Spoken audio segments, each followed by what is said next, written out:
Yaqinlar bilan tug'ilgan kunimni nishonlagani tog'ga chiqib ketdik. Oldinlari tog'ga chiqishimizni bir hafta oldindan rejalashtirardik. Qizlar bilan telefonlashdik, hammamiz yo'lga chiqdik. Har doim tog'ga yo'lga chiqqanda menga eng yoqadigani mashinada ashlash. Xullas, yo'lma-yo'l jipir-jipir qilib tog' yo'lidagi korzinkaga ham yetib keldik. Tog'ga chiqishimizni bilganimda tug'ilgan kunimga обязательно o'zim bir kun oldin bozorlik qilib qo'ygan bo'lardim-ku. Boshda aytganimdek, umuman rejamizda tog'ga chiqish yo'q edi. Ovqatga nima masala olishi bilmadik, chunki nima ovqat qilishimizni bilmasdik. Mayda-chudalarimiz oldik, bir payt chekka qarasak, Foti bilan teng bo'lib qolibdi. Videoni aynan shu joyini o'zini zvukini eshitmasanglar bo'lmaydi. Bochkaga yig'ilishib, maktaba aytishdik degan joyingizga dedim.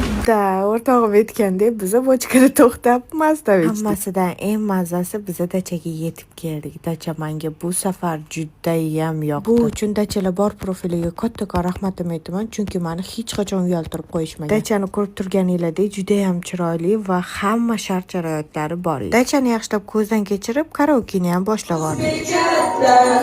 Turibdi bir pari tanishganman u bilan chatda qomatiga bir qosonat sevgidan ehtiyojim bor deb Ketin qolgan yaqinlar ham dachaga yetib kelishdi. Opalarim bilan tovuq go'shtiga qozon kabob ham boshlab oldik. Ovqatimiz ham pishdi. Buni ko'rinishini qaranglar. Yemani deb turibdi-yu bu. Mubini qaynonasi rosa yaxshi ko'rar ekan, ovqat pishdi ham Mubi kirib keldi. Lekin afsuski shuncha yo'ldan men uchun bir o'ga kelgan ekan. Shoshib kelib, shoshib ketdilar. Keyin biz ovqatga o'tirdik. Ovqatdan keyin basseynga tushdik, raqsga tushdik, o'yinga tushdik, hamma narsani qilib olib uxladik.